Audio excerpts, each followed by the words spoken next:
ඉදං කෝපන භික්ඛවේ දුක්ඛ නිරෝධං අරිය සත්‍යං. මොකද්ද දුක නැති වෙනවා කියන්නේ? ඒතර අපි දුක නැති වෙනවා ඔන්න දැන් හොඳට කල්පනා ගන්න ඕන. දුක නැති වෙනවා කියන්නේ දැන් දුක කිව්වේ අපි ජාතිපි දුක්ඛ, ජරාපි දුක්ඛ, ව්‍යාධිපි දුක්ඛ, මරණම්පි දුක්ඛනේ. දුක නැති වෙනවා කියන්නේ ඉපදීම නැති වෙන එක නෙවෙයි. ලෙඩ වෙන එක නැති වෙන එක නෙවෙයි. වයසට යන එක නැති වෙන එක නෙවෙයි. ප්‍රියංගෙන් වෙන්වීම නැති වෙන එක නෙවෙයි. අප්‍රියං හා එක්වීම නැති වෙන එක නෙවෙයි. දුක නැතිවීමේ ආර්ය සත්‍ය කියන්නේ තෘෂ්ණාව නැති වෙන එකට. රහතන් වහන්සේගේ ඇඟ දිරලා ගියේ නැද්ද? රහතන් වහන්සේ ලෙඩ වුණේ නැද්ද? රහතන් වහන්සේට නැත්තේ මොකද්ද?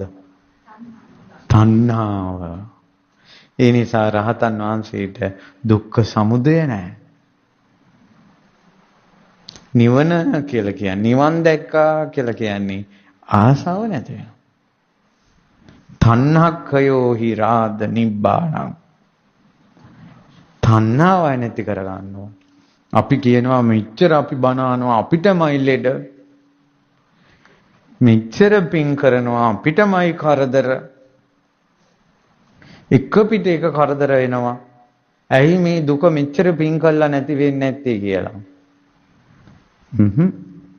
ධර්මය අවබෝධ වෙනවා කියන්නේ නිවන් දකින්නවා කියන්නේ තෘෂ්ණාවයි නැති වෙන්නේ. තෘෂ්ණාවයි නැති වෙන්නේ. තෘෂ්ණාව නැති වුණොත් මොකද වෙන්නේ?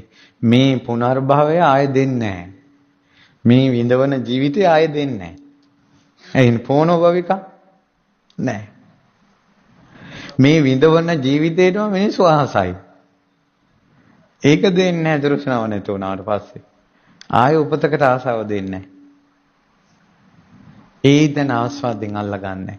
මේ ලෝකෙ කිසිම භවයක් කිසිම උපතක් අල්ලගන්නේ. අයමන්ති මාජාති නත්තිදානි පුනබ්බව කියන්නේ ඒකයි. ආයෙ ඉපදෙන්නේ නැහැ.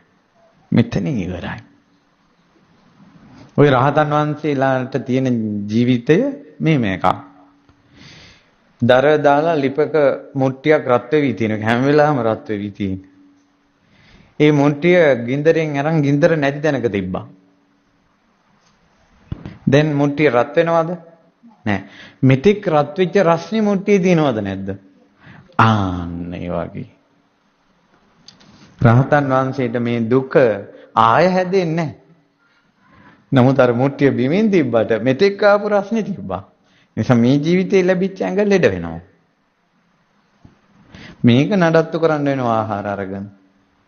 පැහැදිලිද?